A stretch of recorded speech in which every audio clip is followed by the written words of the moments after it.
നമസ്കാരം. സംസ്ഥാനത്തെ ലക്ഷക്കണക്കിന് വരുന്ന സാധാരണക്കാരായ ജനങ്ങൾ ഏറെ ആകാംക്ഷയോടെ കാത്തിരിക്കുന്ന ജൂൺ മാസത്തെ ക്ഷേമ പെൻഷൻ വിതരണവുമായി ബന്ധപ്പെട്ട വളരെ നിർണായകമായ ഒരു അറിയിപ്പിലേക്കാണ് നിങ്ങളുടെ ശ്രദ്ധ ക്ഷണിക്കുന്നത്.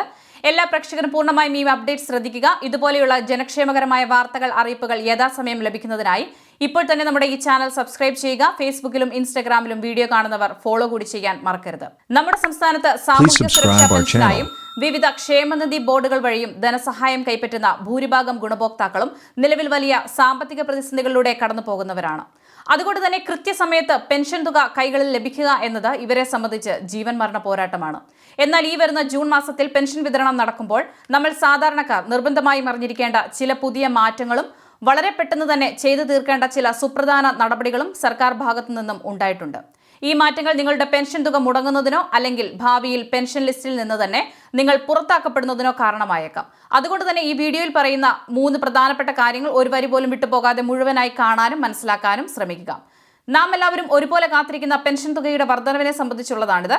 നിലവിലെ സർക്കാരിന്റെ പ്രധാനപ്പെട്ട 5 തിരഞ്ഞെടുപ്പ് ഗ്യാരണ്ടികളിൽ ഒന്നായിരുന്നു ക്ഷേമ പെൻഷൻ തുക അടിസ്ഥാനപരമായി 3000 രൂപയാക്കി ഉയർത്തും എന്നുള്ള പ്രഖ്യാപനം. അധികാരത്തിലേറി 6 മാസത്തിനകം തന്നെ ഈ 5 ഗ്യാരണ്ടികളും ഘട്ടം ഘട്ടമായി നടപ്പിലാക്കാമെന്നായിരുന്നു സർക്കാരിന്റെ മുന്നറിയിപ്പ്. എന്നാൽ ഇന്ന് നടന്ന സംസ്ഥാന ബഡ്ജറ്റിൽ ഇതിനെക്കുറിച്ചുള്ള നിർണായക പ്രഖ്യാപനങ്ങൾ ഒന്നും തന്നെ ഉണ്ടായില്ല. അതുകൊണ്ട് തന്നെ ഈ ജൂൺ മാസത്തിലും അതുപോലെ വരും മാസങ്ങളിലും നമുക്ക് നിലവിലുള്ള 2000 രൂപയാണ് ലഭിക്കുക. എല്ലാവരും ഏറെ പ്രതീക്ഷയോടെ കാത്തിരിക്കുന്ന ജൂൺ മാസത്തെ പെൻഷൻ തുകയുടെ വിതരണം ഈ മാസം 25-ന് ശേഷമായിരിക്കും ആരംഭിക്കുക. ഈ മാസത്തെ പെൻഷൻ വിതരണത്തിനായി 23-ാം തീയതിയോടെ കടമെടുപ്പുണ്ടാകും. തുടർന്നുള്ള 24, 25 തീയതികളിലായി തുക അനുവദിക്കും. ജൂൺ 26-ന് മുഹറം അവധിയായതിനാൽ അതിന് മുൻപ് തന്നെ ബാങ്ക് അക്കൗണ്ടുകളിലേക്ക് തുക എത്തിച്ചു തുടങ്ങാനാണ് സാധ്യത. ജൂലൈ അന്തിമ വാരത്തിന് മുൻപ്, അതായത് ജൂലൈ 5-ാം തീയതിക്കുള്ളിൽ എല്ലാവരുടെയും കൈകളിൽ പെൻഷൻ എത്തിക്കാനാണ് ലക്ഷ്യമിടുന്നത്. സാമൂഹിക സുരക്ഷാ പെൻഷനും വിവിധ ക്ഷേമനിധി ബോർഡ് ആനുകൂല്യങ്ങളും കൈപ്പറ്റുന്ന സംസ്ഥാനത്തെ ഏകദേശം 63 ലക്ഷത്തോളം വരുന്ന ജനങ്ങളെ നേരിട്ട് ബാധിക്കുന്നതും വലിയ ആശ്വാസം നൽകുന്നതുമായ ഈ ഒരു തീരുമാനമായിരിക്കും ഇത്. ഇനി രണ്ടാമതായി നമ്മൾ ചർച്ച ചെയ്യുന്നത് ഗുണഭോക്താക്കൾക്കിടയിൽ വലിയ തോതിൽ സംശയങ്ങൾ നിലനിൽക്കുന്ന വാർഷിക മസ്റ്ററിങ്ങിനെ കുറിച്ചാണ്. ഈ വർഷത്തെ മസ്റ്ററിംഗ് എപ്പോൾ ആരംഭിക്കും, എവിടെയാണ് ചെയ്യേണ്ടത് എന്നിങ്ങനെയുള്ള ചോദ്യങ്ങൾ നിരന്തരമായി ആളുകൾ ചോദിക്കുന്നുണ്ട്. എന്നാൽ നിലവിൽ ഈ വർഷത്തെ വാർഷിക മസ്റ്ററിംഗ് പ്രക്രിയകൾ സംസ്ഥാനത്ത് ആരംഭിച്ചിട്ടില്ല എന്നുള്ള കാര്യം നിങ്ങൾ പ്രത്യേകം മനസ്സിലാക്കണം. സാധാരണയായി കടുത്ത മഴക്കാലവും മറ്റ് പ്രതികൂല സാഹചര്യങ്ങളും പിന്നിട്ട ശേഷമാണ് സർക്കാർ മസ്റ്ററിംഗ് നടപടികളിലേക്ക് കടക്കാറുള്ളത്. അതുകൊണ്ട് തന്നെ ഈ വർഷത്തെ മസ്റ്ററിംഗ് വരാനിരിക്കുന്ന ഓഗസ്റ്റ് അല്ലെങ്കിൽ സെപ്റ്റംബർ മാസങ്ങൾക്ക് ശേഷമായിരിക്കും ഒരുപക്ഷെ ആരംഭിക്കുക. ഇപ്പോൾ നിങ്ങൾ മസ്റ്ററിംഗ് കേന്ദ്രങ്ങളിലേക്ക് പോകേണ്ട യാതൊരു ആവശ്യവുമില്ല. കഴിഞ്ഞ വർഷങ്ങളിൽ കൃത്യമായി മസ്റ്ററിംഗ് പൂർത്തിയാക്കിയ എല്ലാ ഗുണഭോക്താക്കൾക്കും ഇപ്പോൾ സർക്കാർ അനുവദിക്കുന്ന പെൻഷൻ തുക യാതൊരു തടസ്സവുമില്ലാതെ ബാങ്ക് അക്കൗണ്ടുകൾ വഴിയോ അല്ലെങ്കിൽ സഹകരണ ബാങ്ക് ഉദ്യോഗസ്ഥർ വഴി നേരിട്ടോ സുരക്ഷിതമായി കൈകളിൽ എത്തിച്ചേരുന്നതാണ്. ഇതോടൊപ്പം തന്നെ നമ്മൾ എന്തിനാണ് എല്ലാ വർഷവും ഈ വാർഷിക മസ്റ്ററിംഗ് നടത്തുന്നത് എന്ന് കൃത്യമായി അറിഞ്ഞിരിക്കേണ്ടതുണ്ട്. പെൻഷൻ കൈപ്പറ്റുന്ന ഒരു ഗുണഭോക്താവ് നിലവിൽ ജീവിച്ചിരിപ്പുണ്ട് എന്ന ആധാർ അധിഷ്ഠിത ബയോമെട്രിക് വെരിഫിക്കേഷനിലൂടെ സംസ്ഥാന സർക്കാരിനെ ഔദ്യോഗികമായി അറിയിക്കുന്ന ഒരു സുപ്രധാന പ്രക്രിയയാണിത്. ഈ ഒരു പരിശോധനാ സമയത്താണ് പല കാരണങ്ങളാൽ ചില ഗുണഭോക്താക്കൾ പെൻഷൻ ലിസ്റ്റിൽ നിന്നും പുറത്താക്കപ്പെടുന്നത്. ഉദാഹരണത്തിന് ദീർഘകാലമായി നാട്ടിലില്ലാത്തവർ, വിദേശത്ത് താമസിക്കുന്നവർ എന്നിവർ മസ്റ്ററിംഗ് ചെയ്യാത്തത് മൂലം ലിസ്റ്റിൽ നിന്നും ഒഴിവാക്കപ്പെടാറുണ്ട്.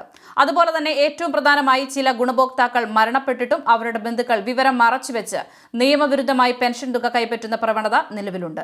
അങ്ങനെയുള്ള വ്യാജ ഗുണഭോക്താക്കളെയും അനർഹരെയും കൃത്യമായി കണ്ടെത്തി ലിസ്റ്റിൽ നിന്നും നീക്കം ചെയ്യാനും അർഹരായ പാവപ്പെട്ടവരിലേക്ക് മാത്രം തുക എത്തിക്കാനും വേണ്ടിയാണ് സർക്കാർ മസ്റ്ററിംഗ് എല്ലാ വർഷവും നിർബന്ധമാക്കിയിട്ടുള്ളത്. ഇതിനുള്ള സമയമാകുമ്പോൾ സർക്കാർ കൃത്യമായി അറിയിപ്പ് നൽകുന്നതാണ്.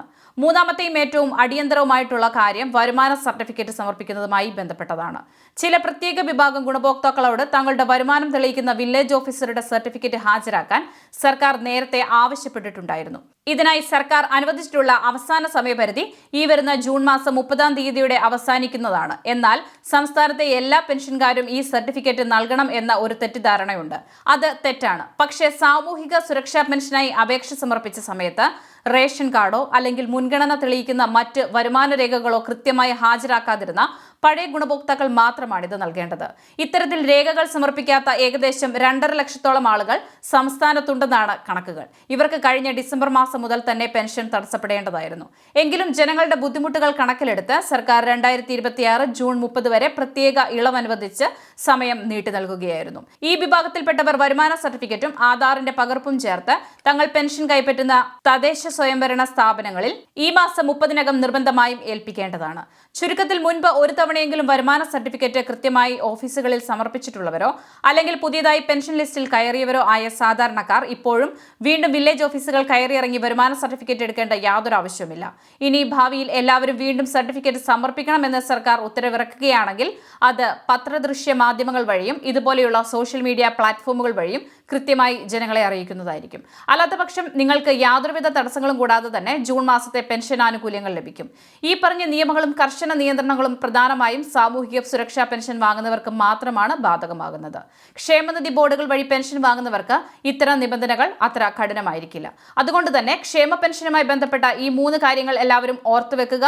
പരമാവധി മറ്റുള്ളവരിലേക്ക് ഷെയർ ചെയ്യുക. ഇതുപോലെയുള്ള ഉപകാരപ്രദമായ സർക്കാർ അറിയിപ്പുകളും വിജ്ഞാനപ്രദമായ വിവരങ്ങളും നിരന്തരം നിങ്ങളുടെ ഫോണിൽ ലഭിക്കുന്നതിനായി ഇപ്പോൾ തന്നെ നമ്മുടെ ഈ ചാനൽ സബ്സ്ക്രൈബ് ചെയ്യുക. ഫേസ്ബുക്കിലും ഇൻസ്റ്റാഗ്രാമിലും വീഡിയോ കാണുന്നവർ ഫോളോ കൂടി ചെയ്യാൻ മറക്കരുത്.